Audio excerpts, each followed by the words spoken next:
Today I want to talk about something that I find actually quite fascinating in the Naruto manga / anime, and that's how Kishimoto conveys power scaling through his drawings. Now, don't get me wrong when I say power scaling, I don't mean how Kishimoto draws every single pixel to match the exact amount of joules that a particular explosion or jutsu yields, because Kishimoto does not care about that whatsoever. He does not count the pixels in the manga to see how exactly that explosion is going to affect the environment. He does most things for an artistic purpose, and that's how he tries to depict explosions, but there are certain panels and pages in the Naruto series that are clear attempts of showing how powerful things are in comparison to other things. Case in point, this particular panel here, which is probably one of the most detailed panels when it comes to the sheer destructive potential of several different characters / creatures in the Naruto-verse. Now, this is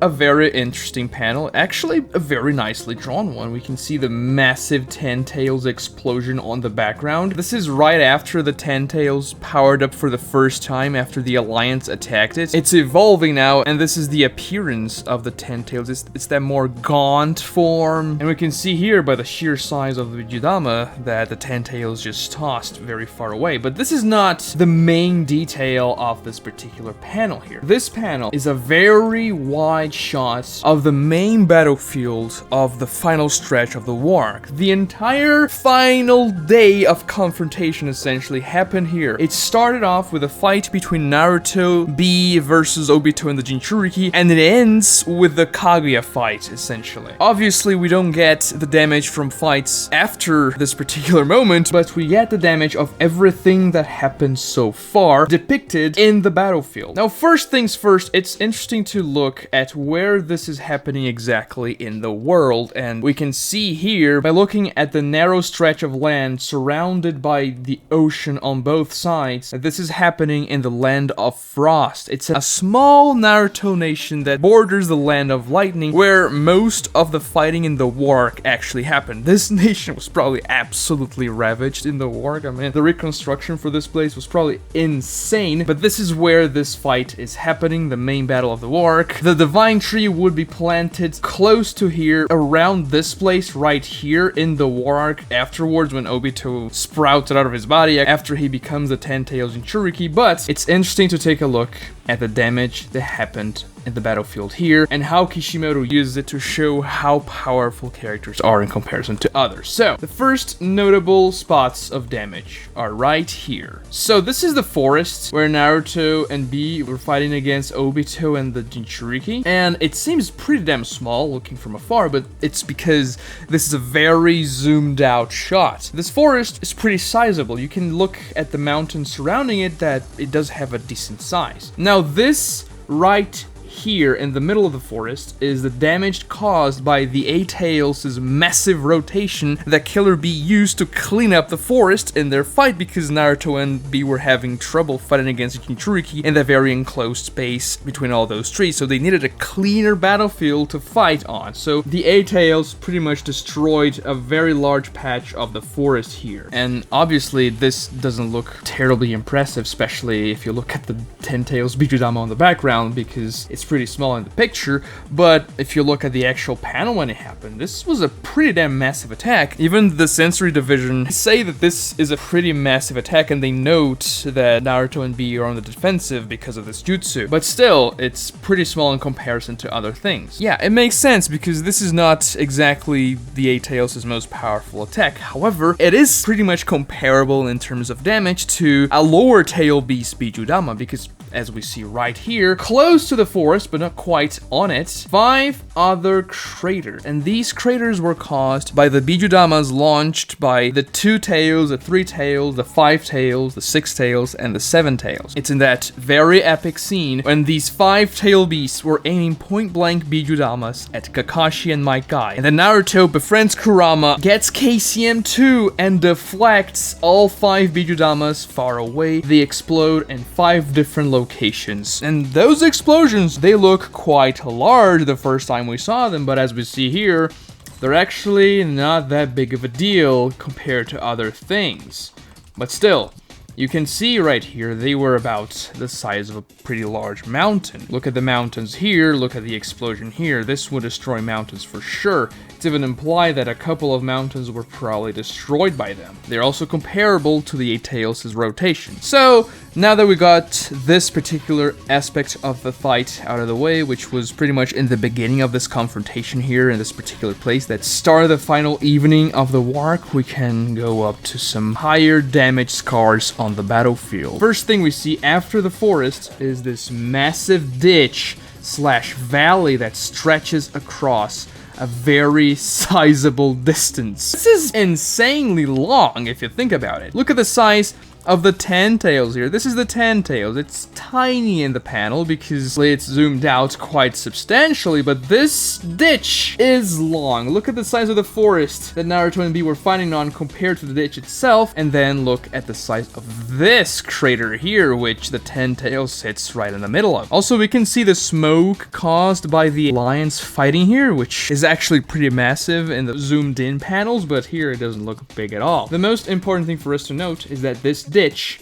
and this crater right here were not caused by the Ten Tails or anything related to Madara or Obito, but rather Naruto and B, when they both combined their Bijuudamas, obviously using their tail beasts, and shot it towards the Geromazo. Before the Geromazo had awakened the Ten Tails, this is the explosion that those two Jinchuriki combined, obviously using the power of their tail beasts, yielded, which is absolutely massive, especially if you compare it to the Ten Tails right here in the middle, which looks tiny. There was a lot of travel, which is depicted by this massive valley here that was carved through the mountains, and the explosion happened right here. It's actually pretty insane that the Geromazo survived this explosion. Well, we don't know exactly what happened here, but my interpretation, at least, is that Naruto and B first hit the tail beast bomb on the Geromazo when they shot it, and then the combined tail beast bombs dragged the Geromazo all the way through this valley and eventually ended up here where it exploded. However, before the actual explosion happened, the Ten Tails was formed and it erupted out of the Geromazo, and because the Ten Tails is so freaking powerful, it tanked this massive tail beast bomb. But the explosion caused by the combination of the 9 and 8 tails, especially when you look at the size of the Bijuudama they created before they shot at the Geromazo, was certainly the largest explosion we ever saw in the Naruto series up until that point. And we can see just the comparison here between this crater to these craters as, well, kind of unfair. If you combine these 5 craters caused by the lower level tail beasts, they don't even come close to this crater here that was caused by the 2 strongest tail beasts, at least until the Ten Tails comes. And so we can see a clear divide in the power of the tail beasts. Obviously, Kurama and Yuki are more powerful, and this is pretty much evident here. And one thing to bear in mind is that when Naruto used that tail beast bomb, he only had half of the 9 tails inside of him. And then we go to the actual focus of this panel, which is the Ten Tails Tail Beast Bomb explosion. Let's just say it is quite more powerful than anything we've seen prior to this. It would be difficult to measure how far away exactly this Tail Beast Bomb is. I'm pretty sure if you count pixels, you would be able to do that by using the 10 tails as your benchmark, but this is pretty much irrelevant because Kishimoto is not counting pixels and measuring exact distances. He just wants to depict how much more powerful this explosion is to everything else we've seen before. If this right here was the previous most powerful explosion, then this is something else. You can see it's far, far away from the actual battlefield, and even though it's further away, it looks far more massive than this explosion here, which shows how much more powerful it actually was. And just take a look at how tall the column of fire rises. It's pretty damn impressive. And this explosion here is a very clear example of how Kishimoto does not really hear about the science behind his power scaling in explosions, because an explosion of this magnitude would yield a mushroom cloud. No, mushroom clouds are not exclusive to nuclear explosions. They are a phenomenon phenomenon that happens because of physics in the atmosphere when a massive explosion happens, be it radioactive or not. So a tail beast bomb that yields an explosion of this size would certainly create a mushroom cloud that Kishimoto doesn't really care about, and he draws this quite impressive wedged shape explosion. It is similar to Datara's final C0 explosion, with the exception that Datara had those two extra little arms around it. And yes, this one is far more powerful than Datara's. If we take a look at Datara's C0 crater, we can see a couple of cities nearby. It was probably something comparable to this explosion right here that tried to destroy the Ghetto Mazo, but